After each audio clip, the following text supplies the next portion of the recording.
반갑습니다. 18일 수요일 기쁨의 50일 32번째 날 새벽기도회 하나님께 올려드립니다. 함께 누군가 널 위해 기도하네 찬양 부르십니다.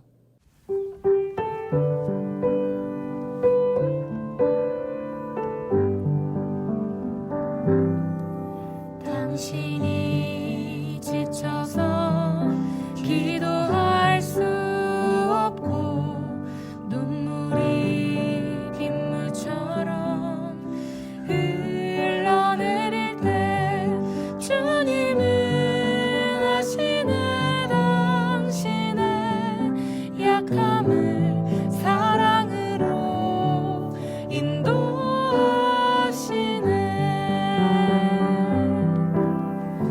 누군가 널 위하여 누군가 기도하네. 내가 홀로 외로워서 마음이 무너질 때 누군가 널 위해 기도하네.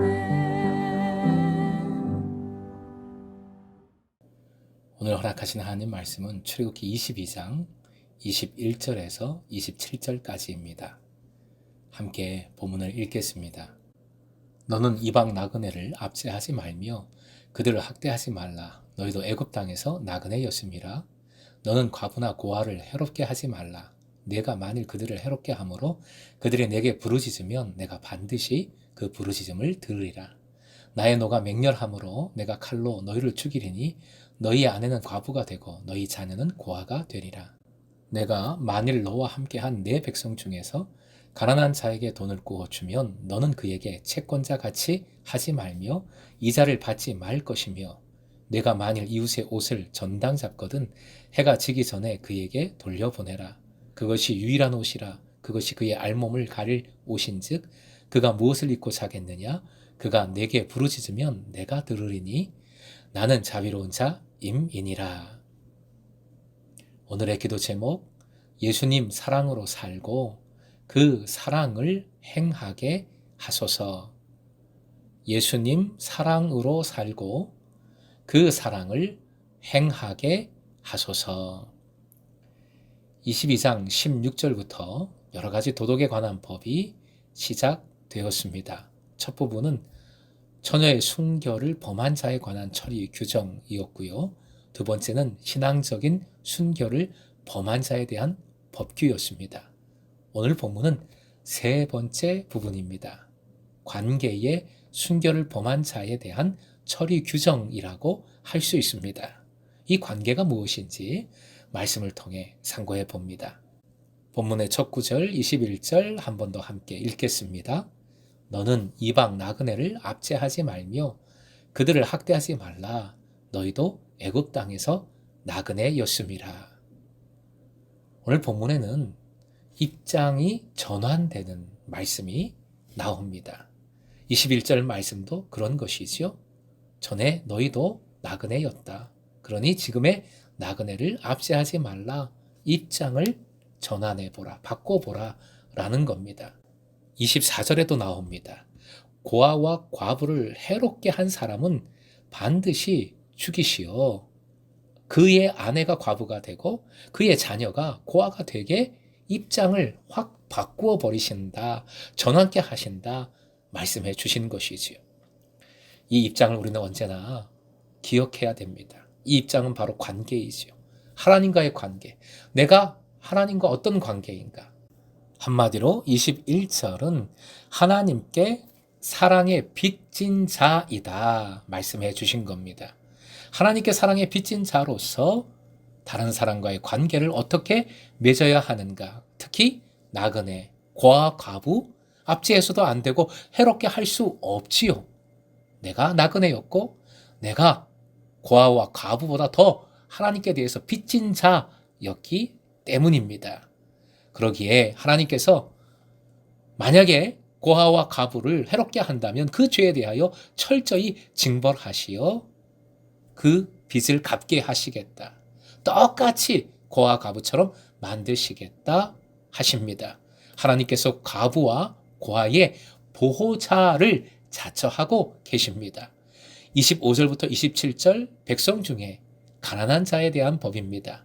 하나님께서는 가난한 자의 편에 서시고 심지어 가난한 자와 하나님 자신을 하나로 보십니다. 그래서 예수께서는 지극히 작은 자에게 한 것이 나에게 한 것이라고까지 말씀하셨습니다. 역사적으로 보면 유대인들 중 가난한 자들의 신앙이 순수했습니다. 온갖 박해 속에서도 신앙을 고집스레 지켰습니다. 반면 부자나 세력가들은 이방인들과 쉽게 결탁하고 타협했어요. 대표적으로 솔로몬조차 이방 나라의 공주와 결혼하는 정책을 펼쳤지요. 가난이라는 고통을 통해 오히려 주님을 더욱 사모하고 사랑했던 것입니다. 그러니 하나님께서도 더욱 이들의 보호자로 책임져 주시겠다 말씀하시는 겁니다. 만약 어떤 것을 가지고 있는 것이 주님을 사모하고 사랑하는 것에 방해가 된다면 그것을 갖지 않는 것이 더 좋습니다. 그런데 우리는 하나님을 더욱 사모하고 사랑하는 것보다 무엇을 내 눈에 보기에 좋은 것을 더 가지려고 그것에 집중하여 살아갑니다. 예수님은 이렇게 강하게 선포하셨습니다. 마태복음 18장 9절이요. 시작. 만일 내 눈이 너를 범죄하게 하거든 빼어버리라. 한 눈으로 영생에 들어가는 것이 두 눈을 가지고 지옥불에 던져지는 것보다 나으니라. 무엇을 먹을까, 무엇을 입을까도 염려하지 말라 하셨습니다. 주님은 다 하시고 채워주십니다. 더 가지려는 것이 문제입니다. 더 사랑하려고 먼저 해보십시오. 주님을 더 사랑하고 이웃을 더 사랑하려고 먼저 해보십시오. 모든 것을 더해주시는 주님의 은혜를 반드시 누리게 될 줄로 믿습니다. 마태복음 6장 31절 32절 그러므로 염려하여 이르기를 무엇을 먹을까 무엇을 마실까 무엇을 입을까 하지 말라. 이는 다 이방인들이 구하는 것이라. 너희 하늘 아버지께서 이 모든 것이 너에게 있어야 할 줄을 아시느니라. 아멘. 그리고 약속의 말씀이 이어지죠. 마태복음 6장 33절이요. 함께 읽겠습니다. 그런즉 너희는 먼저 그의 나라와 그의 의를 구하라. 그리하면 이 모든 것을 너희에게 더 하시리라. 아멘. 이스라엘 공동체는 하나님 안에서 한 신앙 공동체, 한 집, 한 가족과 같습니다. 과부와 고아도 그 속에 들어 있습니다. 한 가족입니다. 나그네도 지나가는 사람들이 아니라 머물러 있는 한 가족입니다. 본문의 규정은 한마디로 나그네, 고아, 과부를 어려운 이들을 나의 가족처럼 대하라는 명령이지요. 만약 가난한 이들이 가족의 대우를 받지 못해서 어려운 상황에 놓이게 되고 그것을 주님께 부르짖으면 하나님께서 반드시 들어주십니다. 왜냐하면 그들은 한 가족이며 하나님께서는 자비로우신 분이시기 때문입니다. 사랑하는 금성의 제자 여러분, 교회도 주님 안에서 한 신앙 공동체, 한 가족이지요. 우리 교회가 나그네, 고아와 과부 같은 어려운 이들을 온전히 품고 있는지요. 또한 예수 그리스도의 십자가 대속과 부활의 능력은 차별이 없습니다. 예외가 없습니다. 모든 사람, 모든 나라를 향합니다. 품습니다. 그러므로 주님과의 관계 속에서 우리가 품어야 할 대상이 전 지구적으로 확장되어야 하는 이유입니다. 지역을 품고 열방을 선교해야 하는 이유이지요.